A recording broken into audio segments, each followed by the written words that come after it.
अस्सलाम वालेकुम दोस्तों, अॼु अहम व्लॉग सां गॾु असां हाज़िर थियो आहियां। नाज़िन, तव्हांखे पाण खे ख़बर आहे त सिंधु मथां कैनाल ठाहिण वारो मनसूबो आहे, उहा अञा ताईं जारी आहे। कैनालनि वारो कमु तेज़ीअ सां जारी आहे। असां ॾिठो आहे, असांजा जेके सहाफ़ी दोस्त हुआ उहे उते वञी उन्हनि इहे प्रूफ वठी आया ऐं उन्हनि पाण ॾिसी आया आहिनि त उते कैनालनि वारो कमु जारी आहे। ॿिए पासे पीपल्स पार्टी मुख़्तलिफ़ वक़्तनि ते मुख़्तलिफ़ बयान उन्हनि जे साम्हूं अची रहिया आहिनि, पर अॼु वॾी ॻाल्हि इहा आहे त पीपल्स पार्टी तरफ़ां बि कैनालनि ख़िलाफ़ु एहतजाज रिकॉर्ड करायो वियो आहे। सिंध जे मुख़्तलिफ़ शहरनि में पीपल्स पार्टीअ तरफ़ां एहतजाज रिकॉर्ड कराया विया आहिनि ऐं इहो ॿुधायो पियो वञे त 4 अप्रैल ते शहीद ज़ुल्फ़िकार अली भुट्टो जी वरसी जे हवाले सां कोई हिकिड़ो वॾो ऐलान थियणु वञे पियो। Peoples party chairman Bilawal Bhutto Zardari पाण ऐलान कंदा। उहो ऐलान छा हूंदो ऐं कीअं पीपल्स पार्टी इन कैनालनि वारी रिथा खे रद्द कराइण जी कोशिशि कंदी ऐं कहिड़ा ऑप्शन्स आहिनि जंहिंजे ज़रिए अञा इन तहरीक खे वधीक सघारो करे सघिजे। ऐं ॿिए पासे नाज़िन सिंध जा जेके कॉमपर्स तनज़ीमूं हुजनि, शागिर्द हुजनि, उस्ताद हुजनि, प्रोफेसर हुजनि, डॉक्टर हुजनि, हर मकतब फ़िक्र सां वास्तो रखंदड़ माण्हू सरापा एहतजाज बणियल आहिनि ऐं उहो मुतालबो करे रहिया आहिनि त सिंधुअ मथां कैनाल क़बूल न कंदासीं ऐं वफ़ाक़ी हुकूमत अञा उन होड ते क़ाइमु आहे। इन समूरे मामले ते असीं ॻाल्हि ॿोल कंदासीं। असांखे कॉमपर्स अॻवान आहिनि, पोरित अॻवान आहिनि, सियासी समाजी वर्कर आहिनि। जान मोहम्मद ख़ासकेली साहिबु जेको अॼु असां सां गॾु मौजूदु आहिनि। असां कोशिशि कंदासीं त जान मोहम्मद खां अॼोकी पीपल्स पार्टीअ जे एहतजाज जे हवाले सां कुझु ॼाणण जी कोशिशि कयूं ऐं कॉमपर्स तनज़ीमनि पारां जेके एहतजाज जारी आहिनि उन ते बि जान मोहम्मद सां पाण ॻाल्हाईंदासीं। सो पाण हलंदासीं जान मोहम्मद ॾे। जान मोहम्मद साहिबु, अव्हांखे भलीकार चऊं था। महिरबानी वक़्त जान मोहम्मद साहिबु, छा चवंदो अॼु पीपल्स पार्टीअ तरफ़ां बि एहतजाज रिकॉर्ड कराया विया आहिनि? पीपल्स पार्टी हमेशह जीअं वरी बि लेट कई आहे।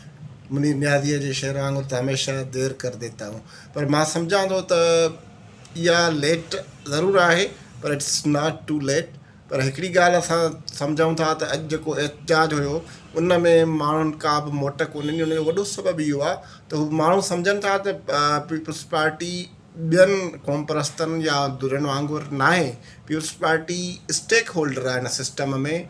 इन्हनि जूं 2 सूबनि में चीफ मिनिस्टरशिप्स आहिनि ऐं बाक़ी 2 सूबनि में इन्हनि जा गवर्नर्स आहिनि ऐं उनखां सवाइ पीपल्स पार्टी वटि सेनेट चेयरमैन जहिड़ो अहम उहिदो आहे, प्रेसिडेंट आहे उन्हनि वटि। उनखां सवाइ ही जेको वॾी कोएलिएशन गवर्नमेंट आहे उन में जिन कुल जेको आहे सो 200 खां घटि मेंबर्स आहिनि, उन में 70 मेंबर पीपल्स पार्टी वटि आहिनि। त मां सम्झां थो त जेकॾहिं पीपल्स पार्टी पंहिंजी सपोर्ट विदड्रा करे गवर्नमेंट खां त गवर्नमेंट हली नथी सघे। ऐं मुंहिंजे ख़्याल में सही ख़बर त पीपल्स पार्टीअ जे अॻवाननि खे ई हूंदी, पर जेको ऑप्शन पीपल्स पार्टी या ऐलान वारी ॻाल्हि पई हले त उन में मुमकिन आहे त हुकूमत खां सपोर्ट विदड्रा करणु या नो कॉन्फिडेंस मोशन मूव करणु थी सघे थो।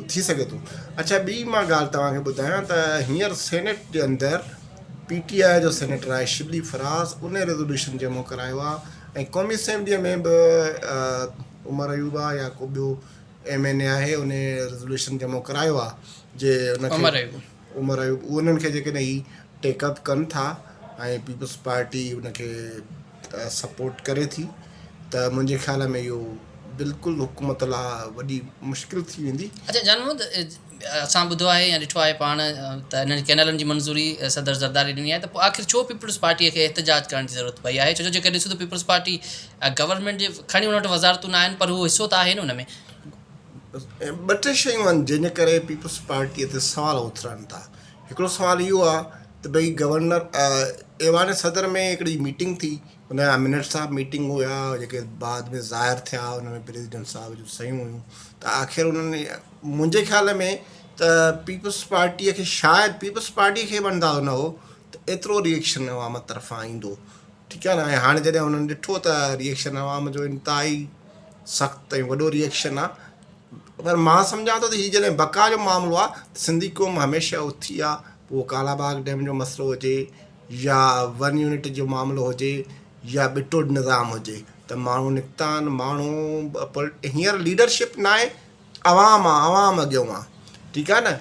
माण्हू न को कंहिं कॉमप्रस्त अॻवान खे था ॾिसनि, न को छा ई शागिर्द, ॿार, वापारी, दुकान वारा, हे नंढा आबादगार, इहे जेके निकिता आहिनि इहो अवाम पाणे निकितो आहे।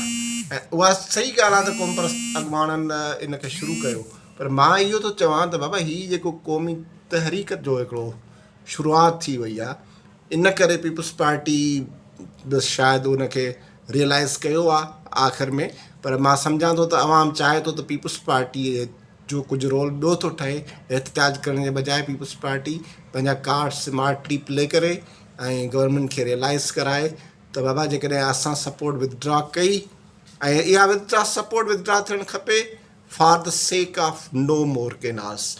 जॾहिं त असां इहो बि ॿुधो आहे पीपल्स पार्टीअ ते बार बार आङुरियूं छो थियूं अथनि। हाणे रिसेंटली जॾहिं गवर्नमेंट सां ॻाल्हियूं पियूं आहिनि त उन्हनि चयो त असांखे पावर शेयरिंग पंजाब में खपे। हाणे जेकॾहिं तव्हां अहिड़ियूं शयूं रखंदव त पोइ त तव्हांजी ॻाल्हियुनि जो वज़न ई टुटी वेंदो। असां त इहो चऊं त जेका ॻाल्हि असांखे था ॿुधायो उहा ई ॻाल्हि ऐवान में रखो, उहा ई ॻाल्हि परदे जे पुठियां हुजे, उहा ई ॻाल्हि साम्हूं हुजे त नतीजा ॾींदियूं असांजी तहरीक ऐं जिदोजहद नतीजा ॾींदी। कहिड़ा ऑप्शन्स आहिनि जंहिंजे थ्रू पीपल्स पार्टी वफ़ाक़ी हुकूमत खां इहा ॻाल्हि मंझराए वठे? ॾिसो त हिकिड़ो त सिंपल आहे त सपोर्ट विदड्रॉ करे, ॿियो उन खां ॿियो स्टेप आहे त मूविंग नो कॉन्फिडेंस मोशन। तहरीक अदम एतमाद जॾहिं तव्हां मूव था कयो उहा त वॾी शइ आहे, उन ते हुकूमत वोटिंग ॾेई वेंदा। वोटिंग दायरा PTI त हुकूमत खे सपोर्ट कोन कंदी, इन PTI गॾिजी हुकूमत खे ठाहे सघनि था। बिल्कुलु हिन में को हिकिड़ी राय आहे नी कोन, ठीकु आहे न, त उन ॾे वञणु खपे। उन खां सवाइ मां तव्हांखे हिकिड़ी ॿी ॻाल्हि कयां त भई जेकॾहिं ठीकु आहे तव्हां पाण नथा साम्हूं अचणु चाहियो त